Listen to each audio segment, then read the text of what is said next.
Welcome to the Myofascial Magic in Action podcast. I'd like to introduce you to my much loved colleague, Paul Thornley. Hi, Paul. Hello there, Joanne. And likewise, here is the very Reverend Dr. Joanne Avison. You crack me up when you say that. You don't use it enough. It should be on the front door. On my front door, can you imagine? Yeah. Okay, so today we're going to talk about, and this is sort of your way of saying things, but I love it. Are you going to be a Mackie D or a Michelin Star movement pro? And I absolutely love the way you phrased this in one of our live coaching calls that we do on our course every week, working with the most fabulous teachers. We love you guys. In that you said, do you want to be popped out like a Mackie D, teacher that just, like absolutely standard stuff comes out over and over and over again, because you were talking about how Pilates and yoga teachers come out of yoga and Pilates schools like popcorn, use that phrase. Right. What do you kind of mean by that before we talk about Michelin stars? Well, it's such a popular part of the health and fitness industry now, Pilates and yoga. And rightly so. It's really good. Like there's lots of opportunities for people there to take something they enjoy doing and then have the opportunity to learn to become an instructor, to share it with their friends and likewise make maybe a few pound out of it, or for some really hard workers, they might make a career out of it. But it is popular. But with popularity comes, unfortunately, not the silver lining. Because, of course, the more something is widely available, often the standard isn't maintained and it starts to dilute a little bit. And unfortunately, because there are thousands of these instructors created every week all over the world, the mean average of the standard is now really, really quite low. Whereas they're just meeting the expectation of whatever brand's criteria they must meet to pass and certify.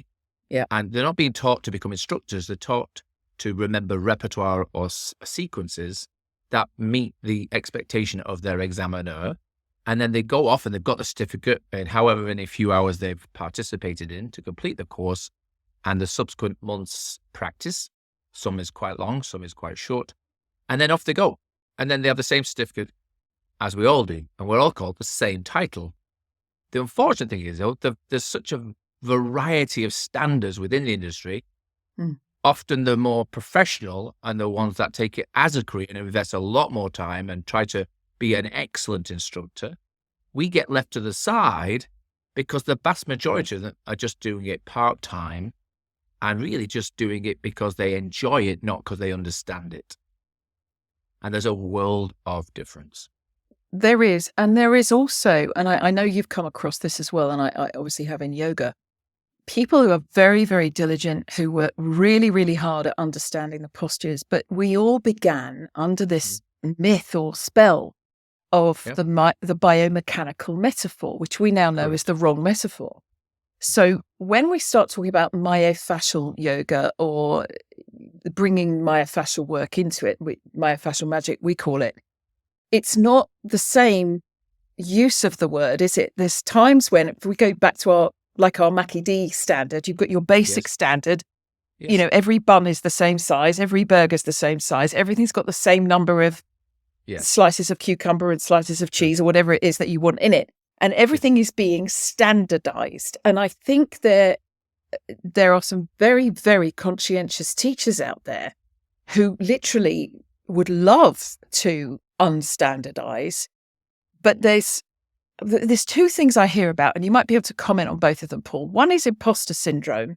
Yes. Because they actually genuinely feel out of their depth in the classroom when people present in so many different ways. So imposter syndrome is one. And the other is very, very conscientious, but not enough confidence to take on the new knowledge and turn it into practice. So what would you say, first of all, about imposter syndrome? And then I'll ask you about. Well, I think we all have that. We've all at least suffered a little bit of it, haven't we? Because we've all had to start somewhere. And listen, let's be honest, it's very intimidating to stand in front of people and present whatever the topic is, but particularly in our world, because it's all about aesthetics and how your peer and other people's judgment of you teaching them about their body when you look a certain way. That there's expectation that you must look a certain way to be able to perform a certain way. And like the vast majority of very senior coaches, some of them have had good experience within the various sports, but a lot of them never got to the high levels that they're coaching their elite athletes at. They just become very knowledgeable about that particular topic and sport in choice and become brilliant coaches, brilliant educators to those individuals. Likewise, in our fields, it does take time to gather and gain experience. The problem is, in my personal opinion, is if we don't set them up to attain that experience with the right foundational information, we set them up to fail. And we set them up to become misled. And once you have your first impression of anything, it is your biased. So if you have your first instructor, they were always the best instructor. And once you had your first educational course, always the most fabulous one. And you base everything upon that. You compare it to that and that person or that brand. Yeah. And that is where we set I believe, our industry up to not really meet the requirements of the population. Because like you say, standardization is okay if it's in a factory and we're producing the same thing for the same reasons and we want it to be replicated.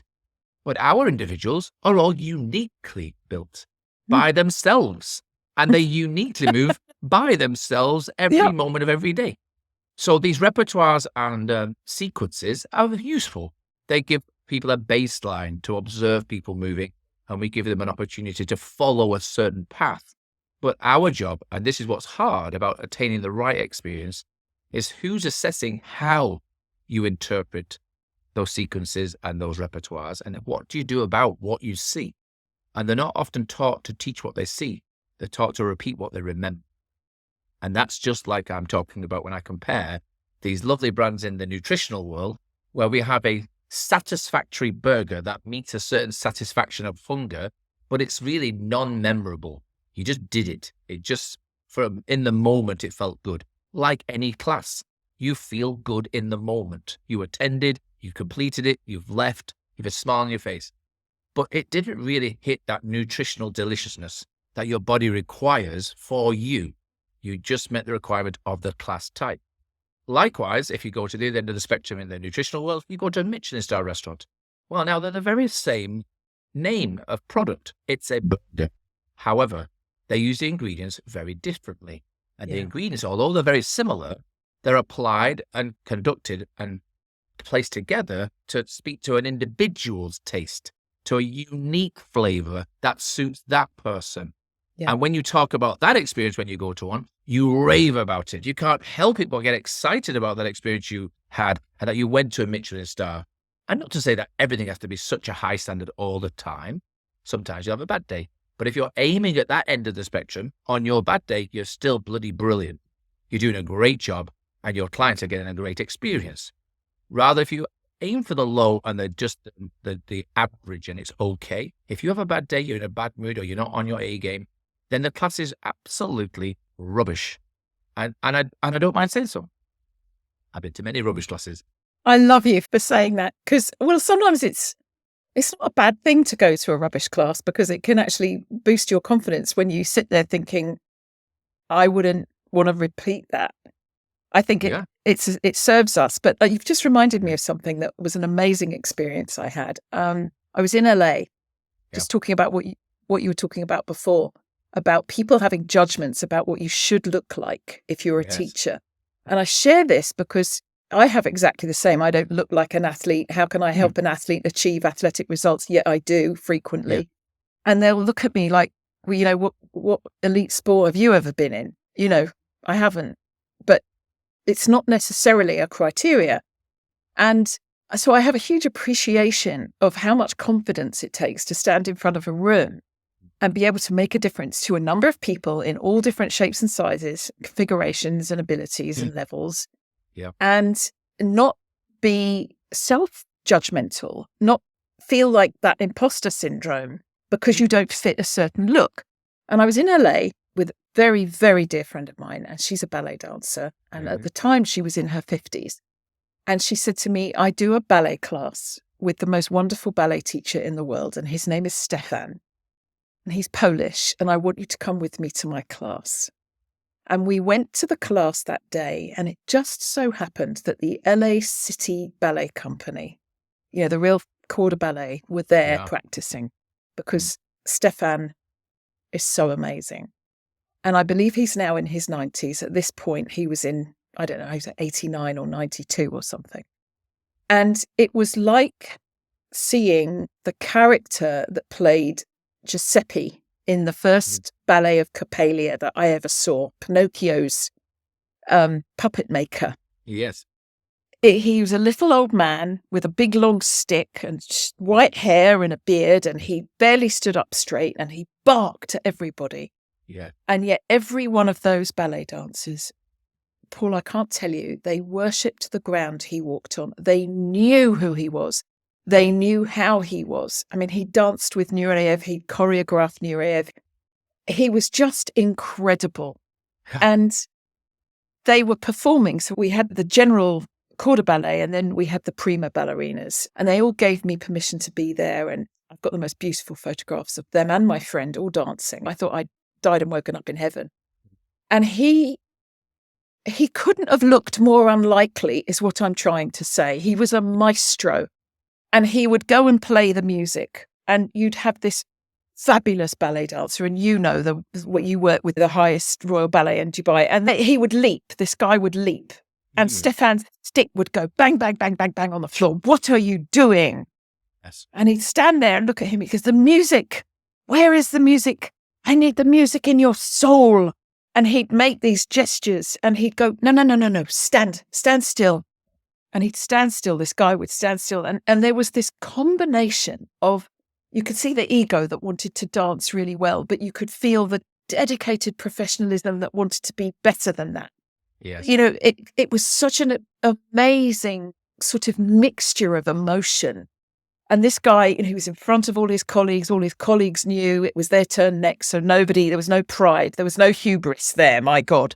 You just didn't, you looked up hoping to get praise. You didn't expect it by any means. Yes. And there I was sitting with my friend going, God, oh my God, he's incredible. And he could breathe the movements. He could conjure a sense with his stick in the air of what the movement, that he couldn't do them anymore. God's sake, the guy was nearly, or over 90, I can't remember, he's well over 90 now. And I can't even tell you, Paul, it was, you know what I'm saying, it was magical. And he transformed those people. Yes. They became the music, they became dance itself. And it wasn't until, and you'll know what I mean by this, dance was dancing, that you couldn't identify who was doing it. And as the class evolved, more and more of the dancers lost their individual identity and became the dance and the music. And you couldn't tell what was movement and what was music. You just were in this experience. Immersed. Oh my God. You're just immersed in my God. Extraordinary extravaganza in front of you. Unbelievable. And that's the thing. These guys, a person like that, he spent a lifetime mastering his craft, mastering and dedicating himself to it. And this is the point, right, isn't it? In society, we conform to roles we're really not very happy with because we have to pay the bills. And in our industry, we have these various modalities that give people an opportunity, a place to navigate away from the mundane life. And it offers an opportunity to have a much more fulfilling lifestyle, but it's not as financially rewarding sometimes. And it's very expensive to attain this knowledge. But this is exactly the point, or this is exactly the problem, if we like to address it that way, is that people don't see the long-term picture. They're so desperate to have the short-term attainment of recognition. And it's really important as educators that we set them up to self-audit themselves, self-judge themselves on their performance at each class, rather than hide and just keep doing the same thing week on, week out, and embed really poor teaching habits or a style that really doesn't serve their education.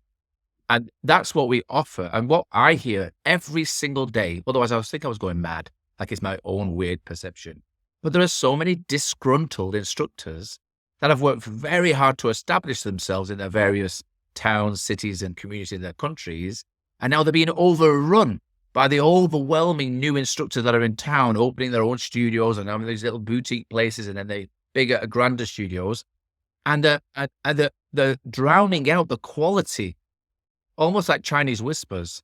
It's just changed the narrative completely of what is expected in these particular classes rather than the expectation of the clientele. And the skill of teaching is hard earned. And I learned this through my own martial arts. I always reflect everything I do to how I learned my martial arts because it's my first memory.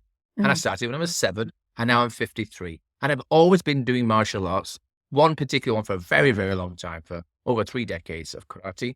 And now I'm into my jiu-jitsu journey, which is long and arduous and fun. But we have a ranking system. There should be such like for instructors. I really believe it would help the industry at large, that we have a ranking system. So you're not lead instructors or master trainers, because everybody can be a master trainer. If you're the only person there, you're the master, you're the best. But there should be a recognition of how hard you've worked, not based on qualifications, because we can attain them easy. You just buy them. You turn up, you remember, you repeat it, you've achieved it. But there should be like an audit, like the Michelin Star, where people come around and assess you and give you fair judgment on your quality, your approach, your understanding, and your delivery. And I think this would really serve us well.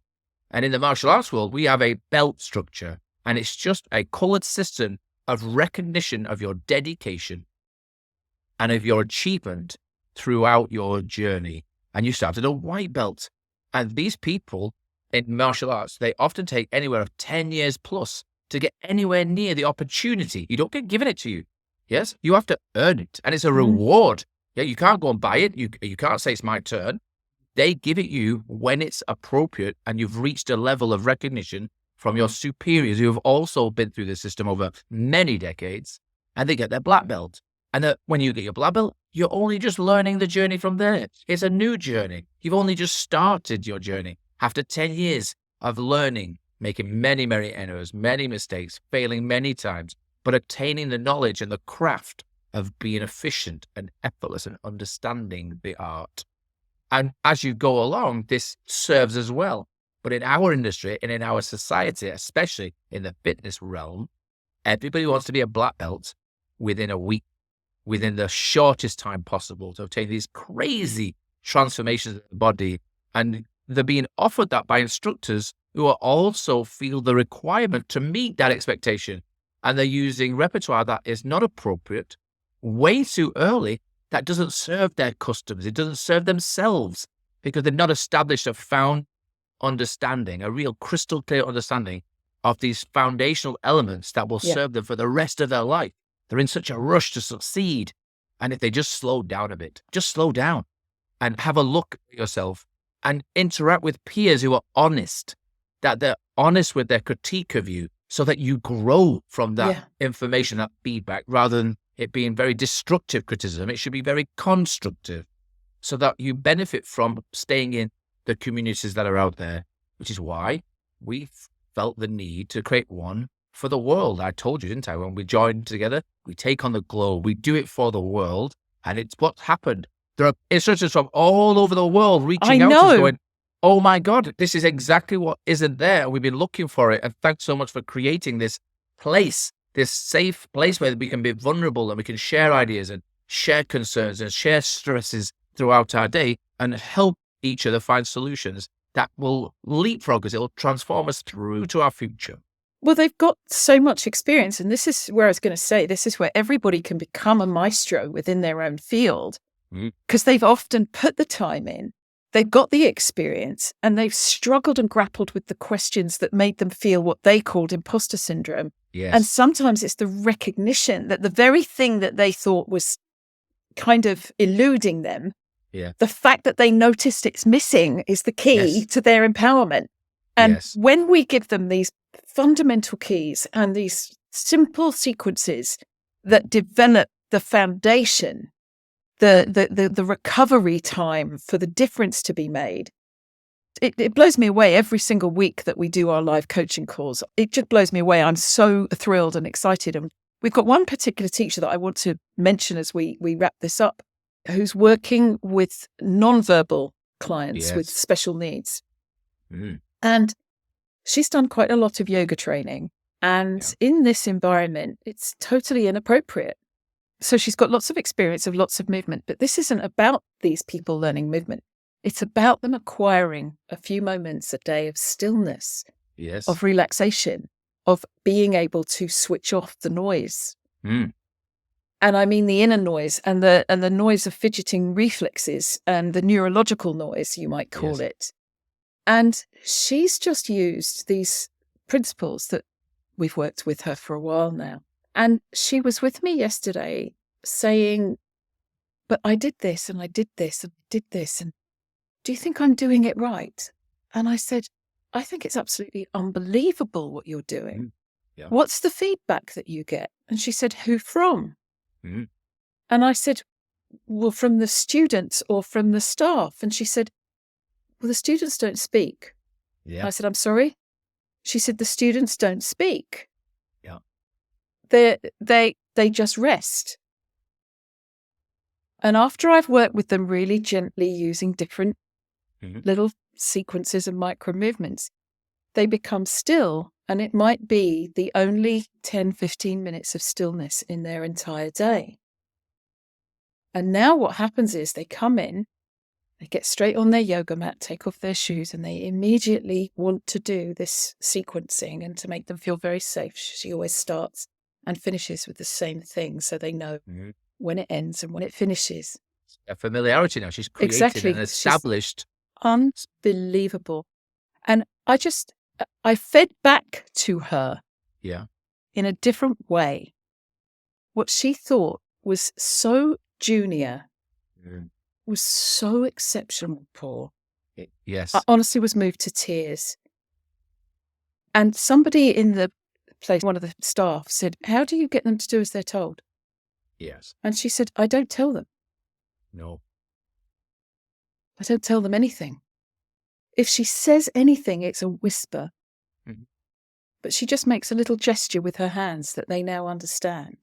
Yeah. And they literally communicate through movement because she's unlocked the magic of this myofascial work, this subtle, specific kind of sequencing that we do. And I can't even tell you where it left me. It was like, I said to her, do you realise you're reaching Maestro in your field?